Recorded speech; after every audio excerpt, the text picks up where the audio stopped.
নমস্কার, আমি বিশ্বজিৎ ঘোষ। আপনাদের সামনে একটা নতুন ভিডিও নিয়ে চলে এসেছি। আজ দোকানে গেলাম, দোকানটা ভালো করে পরিষ্কার করে দাদা চা নিয়ে এসছে, চা খেয়ে দেয়।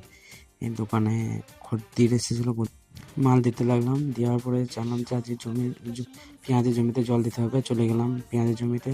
মাটিগুলো খোলা ছিল আগের দিনে জল দেওয়ার পরে, তা শুনলাম দিয়ে জল দেবে না আজকে, তাই আবার ঘুরে বাড়ি চলে এলাম বাইক নিয়ে এসে বাড়িতে গরুকে খেতে দেওয়ার পরে আবার খেয়ে দিয়ে চলে গেলাম দোকান খুঁচিয়ে দোকানে সন্ধে দেখে এক এক দোকানের খদ্দেরগুলোকে সব ছেড়ে দিয়ে বনে হয়ে গেল।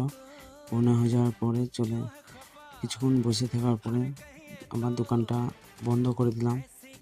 দোকানটা বন্ধ করে আজকে পিঠে হয়েছিল বাড়িতে, তাই জন্যে পিঠে নিয়ে মায়ের সঙ্গে পিঠেটা খেয়ে দেখলাম। পিঠেটা খুব ভালো হয়েছিল আজকে। পিঠে খাওয়ার পরে তারপরে চলে গেলাম পৌষ সংক্রান্তিতে আজকে আমাদের এখানে পৌষগুলো ঘরের সামনে দিতে হবে, তাই চলে গেলাম। মা আর আমি দিলাম